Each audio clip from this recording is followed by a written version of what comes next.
this ultimately leads to more cost. So if you were to go back and rescope it and redo it and redraw the plans and stuff, by the time you come back and bid it again, I guarantee you, you're going to be asked to pay the same kind of money for a smaller facility. So I think the sooner we could put this to bed and get the construction going on it, will be sooner that we can start looking at tackling the needs in the other two counties. So if we need to move out of ACO funds or out of some other line item that we have in one of those pots kind of sitting around the budget, I would be in favor of doing that, because we got to see this done.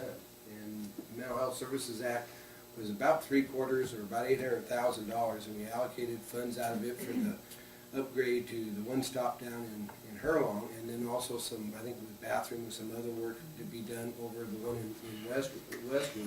And I think had we known about this eventuality there, I think that those that were recommending the allocation of those funds would have said this was by far the top priority after doing the public hearings that were held around the county 5-6 years ago in anticipation of use of those funds. So to me, I think we need to find a way to augment that from one of our other pots of funds so we can get this done.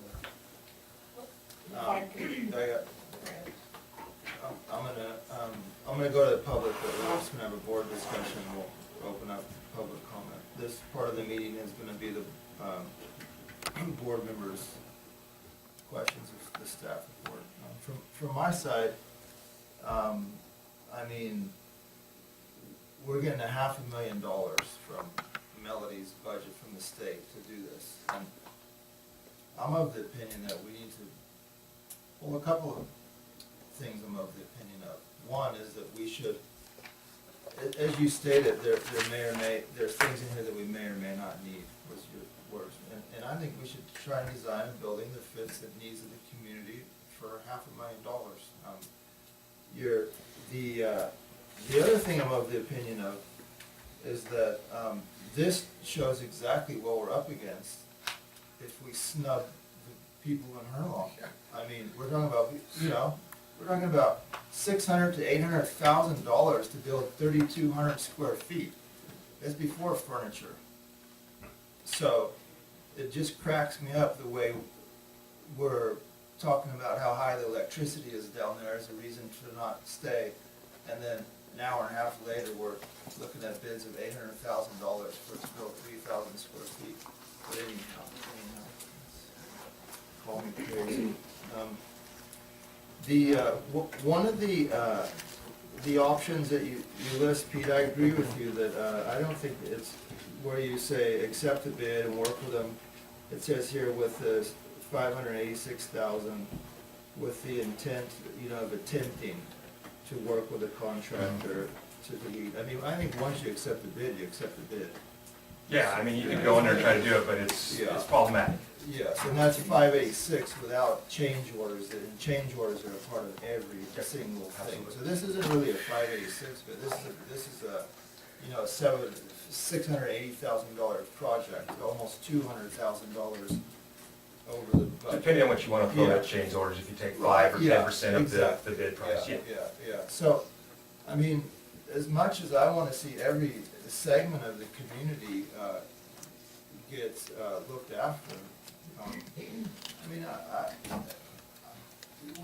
we got to trim 80 grand or whatever. I mean, I think if we go back and we have it rebid, and if these guys know we need to serve our needs, and we got $500,000 to give one of you folks, you're gonna achieve your goal with 50 grand on that's a waste of money.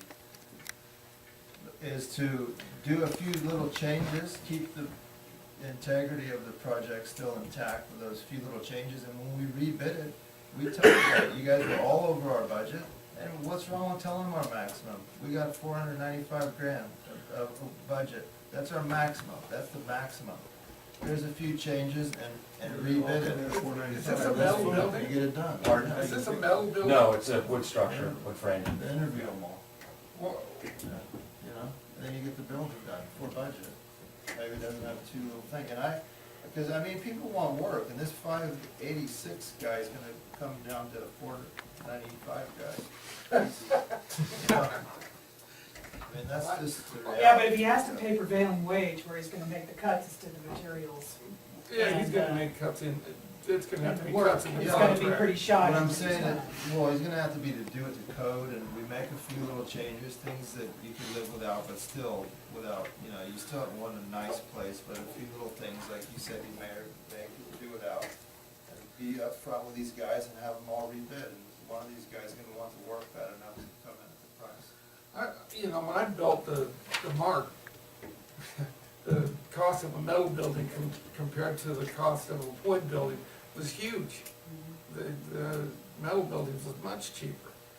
And it's, the integrity of the building's a lot better, the maintenance on it's better, everything's But we were better. looking at a way here to attach it to the existing one stop without, in fact, if you look at the exterior design, it's really designed to make it look like The same building. the same building. Well,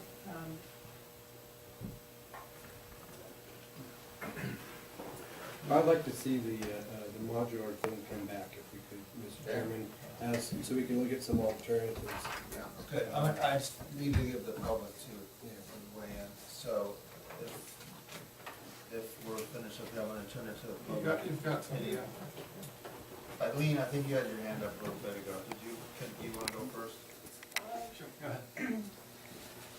I just was gonna ask also if it's a wood frame building, because like Tom said, the steel buildings, you can, inside, they look like a wood frame building.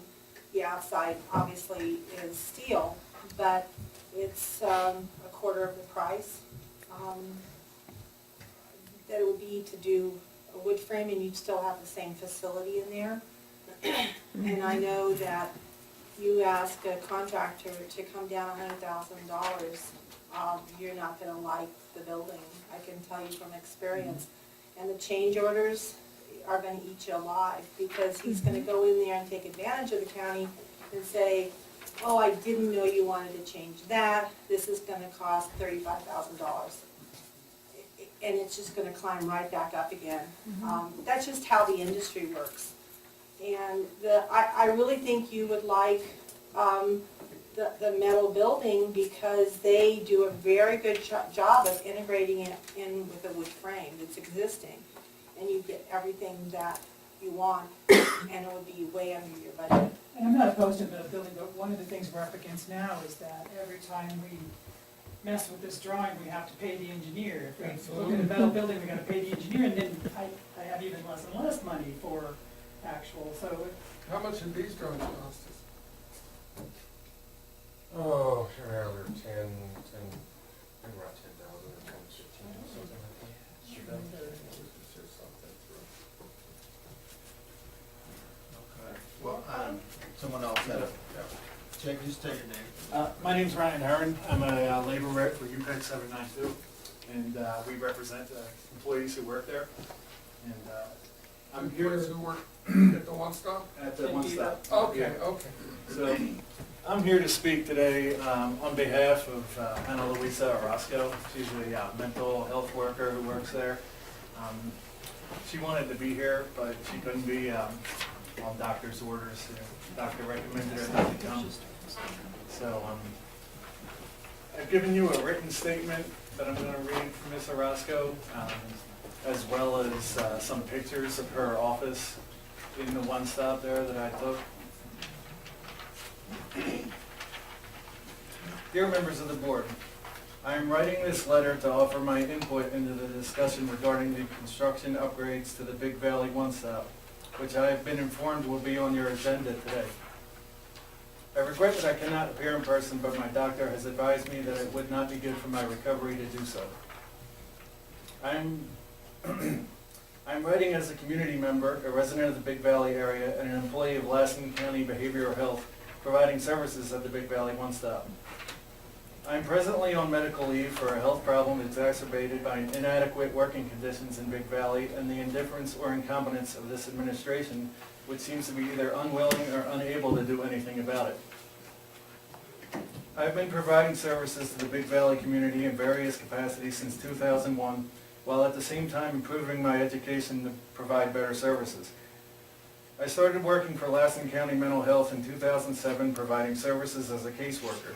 2 years later, in 2009, after completing my master's degree in social work, I became the behavioral health therapist at the One Stop. At the time, the only available space for me to provide therapeutic services was a closet. And I can verify, I've been there, she works in a closet. I was assured that this was temporary and that a new facility with an office that met professional standards would be built the following year. In a letter to the Board of Supervisors on February 17, 2012, Kevin Mannell, who was the Deputy County Administrative Officer, informed the Board that a one-time allocation of $788,000 from MHSA Capital Facilities Fund had been made in 2009 for specific capital projects, the major portion of which was allocated for the Big Valley One Stop. After the Phase 1 upgrade to the Fort Sage facility with the expenditure of $100,000, Phase 2 of the capital improvements plan would be the new construction in Big Valley, which had been allocated the remaining $665,000. After 3 years of delays and confusion, I have learned that $170,000 of the amount has found its way elsewhere, and that only $495,000 remains, which will not be enough to build the facility as planned. In the past 5 years, we have already gone through 2 sets of plans and revisions, and it now appears that another one is in the works.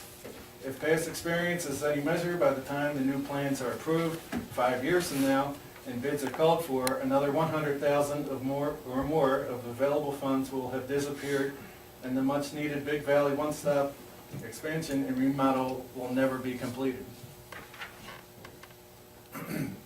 I'm sure that by now you are aware that after 5 years of disappointment, I've come to despair that any adequate facility will ever be built in Big Valley as long as the present administrators are in charge of the program. I have given more than a decade of service to Big Valley working from the Beaver facility. I love my community and the people I serve and had hoped that when I recover my health, I would be able to return to the work that I love. I must say, however, that it would be foolish for me to work hard to recover my health and then return to the conditions that were largely responsible for my illness in the first place. This is a great need for behavioral health services in Big Valley, and if we are ever going to be able to adequately provide those services, the efforts of those who are working here must be supported and encouraged. At present time, this is not the case. It is my hope that by writing this letter, I will have provided at least some incentive for you, the trustees of the people, to find some way to remedy the situation and stop the terrible waste of resources it entails. Thank you for your time and attention to this very important matter. Sincerely, Ana Luisa Orozco. Thank you. Yeah, the employees there are at the breaking point. You see the pictures there. She works in a 7-by-7 office, and it used to be a storage closet. And she has to interview clients, the public, it has to come in there, she has to interview people, and it's bad. It's not ADA compliant, it's probably not OSHA compliant. There's a whole source of issues, so, this has been in front of the board for 5 years now, so I just ask you to kick the can further down the road. It's just gonna cost more money in the long run, and, Yeah, my only comment would be we're going from, like you said, a 7-by-7 foot closet to like a $700,000 building would be, my only thing was I hope we could go from a, closet to a $500,000. It didn't work. I mean, that would be my goal. We got a question for you, because anytime we get around this prevailing wage, we get to say no. The Central Labor Council would eat me alive if I tried to help on that one. I mean, you want to help you, I mean, you gotta help us too. It's a win-win. There's prevailing wage is what it is. It's not really something that we can deal with, it's state law. I think we got it. We have is there any, thank you. Is there anyone else from the public? Okay, it's a pleasure, the board. I think we were gonna let it let's do for a couple weeks and. Yeah, so we can get the alternative, we need to get something in our place, and I've been up, I mean, Aaron lives there, but I've been there several times, I remember when they had nothing, and they opened up in that small space, and, they had the ribbon cutting, and everybody was just excited, of course, I don't think they had as many people working there.